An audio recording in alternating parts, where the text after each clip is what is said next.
I'm now going to go over some of the additional factoring problems that were assigned. Most of these factoring questions aren't too difficult. You just have to make sure you know what technique to use. So for the very first question, there's a leading coefficient of 1. So you can go ahead and set up a nice little table here on the side. And your goal is you want to find two numbers that multiply to negative 18. And those two numbers need to combine to negative 7. So on your table, write down negative 18 in the corner here and negative 7 on the side here.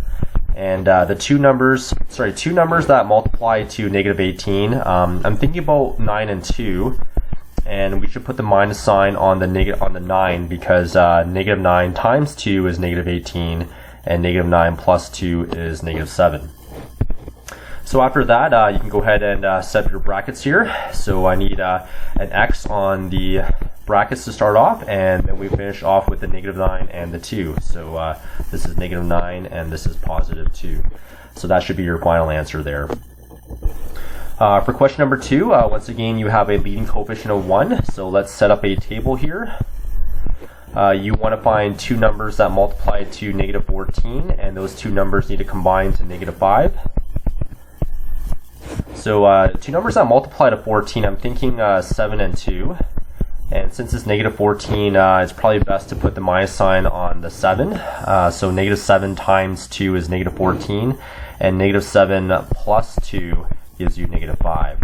So if I go ahead and set up my brackets here, you should always have the variable to start off the brackets and then finish off the problem with the numbers in your table. So this is going to be negative 7 and that's going to be positive 2, and that one's finished. For question number 3, there's a leading coefficient of 1 there, so we can go ahead and set up a table. You want to find two numbers that multiply to 8, and those two numbers also need to combine to negative 9 there. So two numbers that multiply to 8 are 1 and 8, and since I need to get to negative 9 by combining these numbers, it's best to put a minus sign on both of the numbers there. So negative 1 times negative 8 is 8, but negative 1 minus 8 gives you negative 9. So those numbers do work. And then you can set up a table here, and you can set up the variables m and n. And then you can jump into the numbers here, negative 1 and negative 8. So this is going to be negative 1 and negative 8. So that's your final answer for that one. For question number 4, once again, there's a leading coefficient of 1. So when you set up your table here, you want to find two numbers that multiply to 63. And those two numbers need to add to negative 16.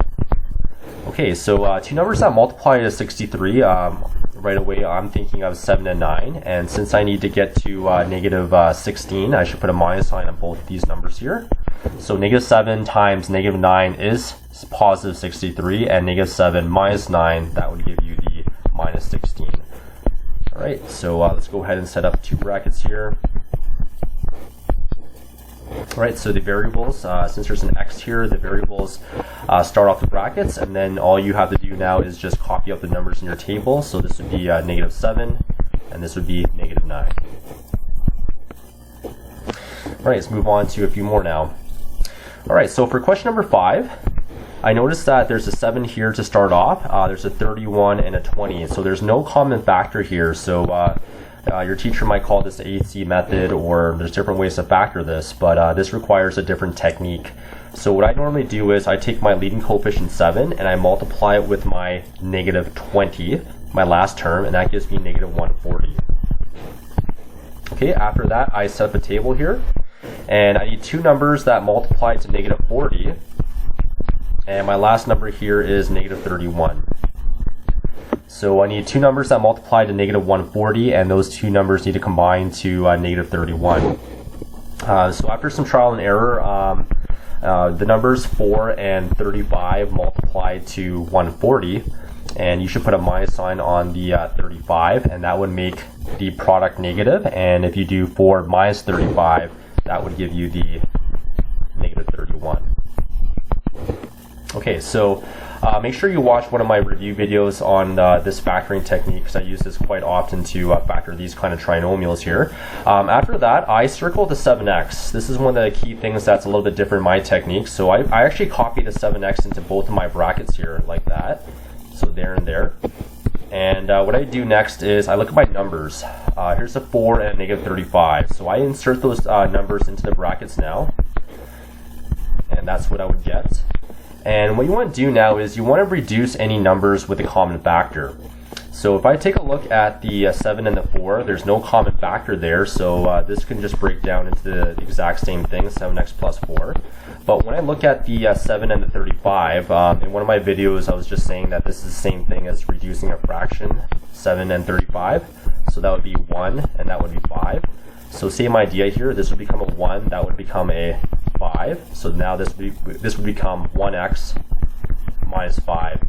And then that would finish the problem there. You can also just get rid of the 1 there, and then that would make it a little bit better. Okay, so 7x plus 4 times x minus 5.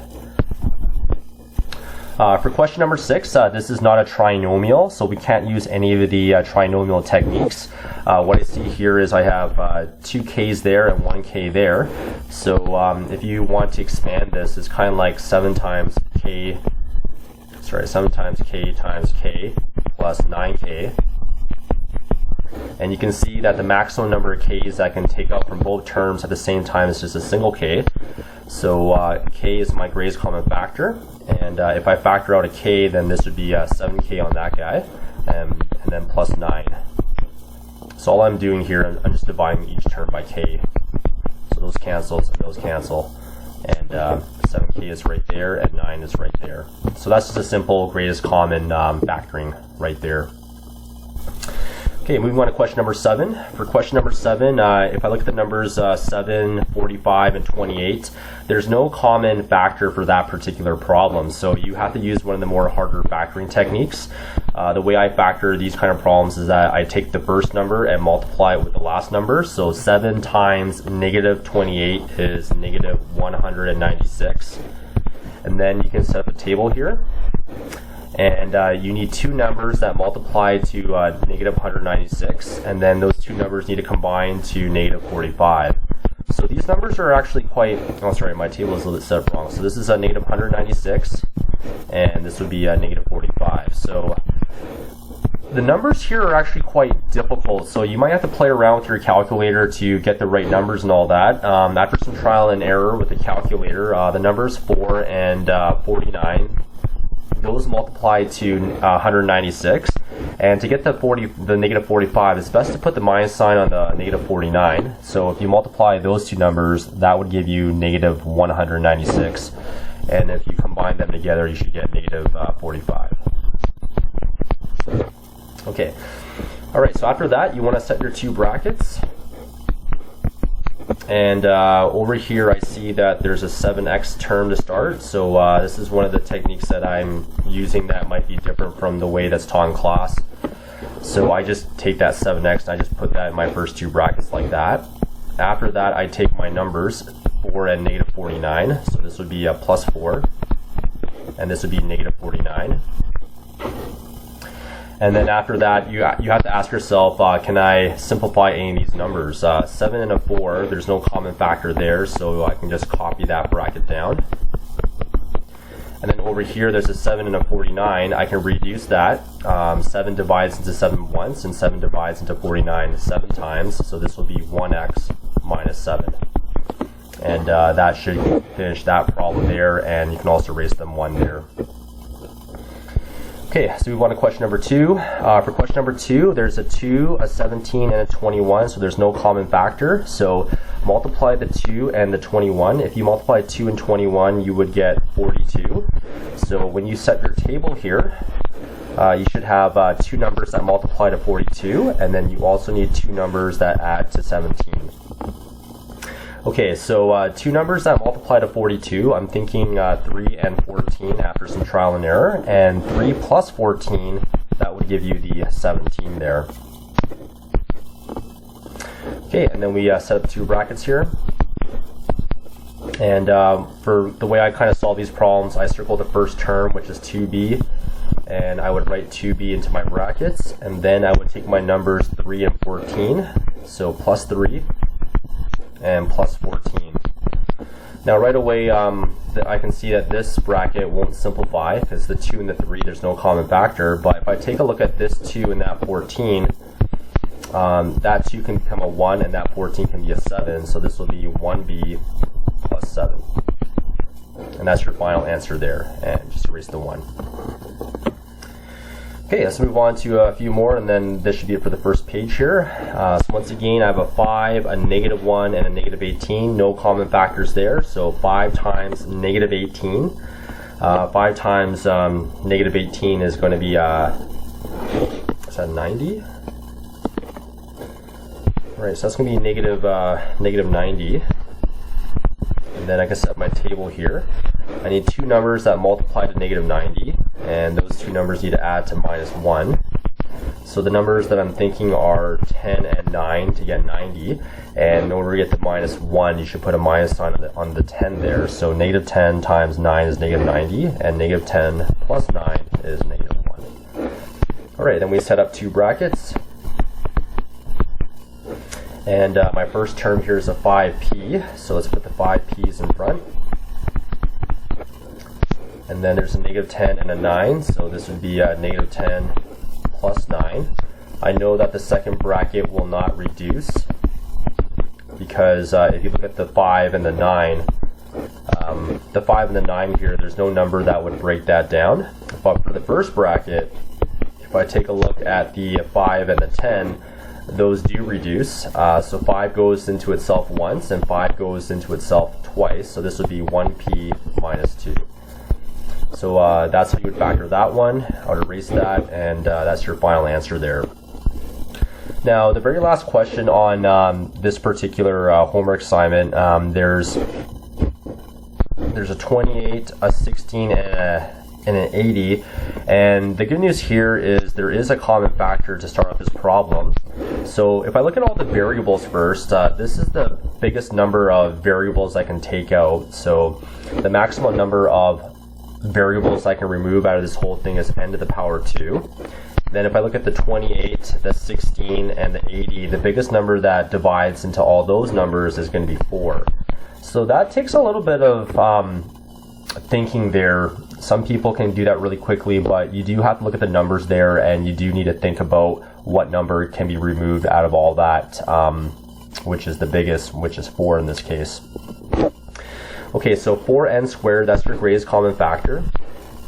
And then we can divide all these terms by 4n squared.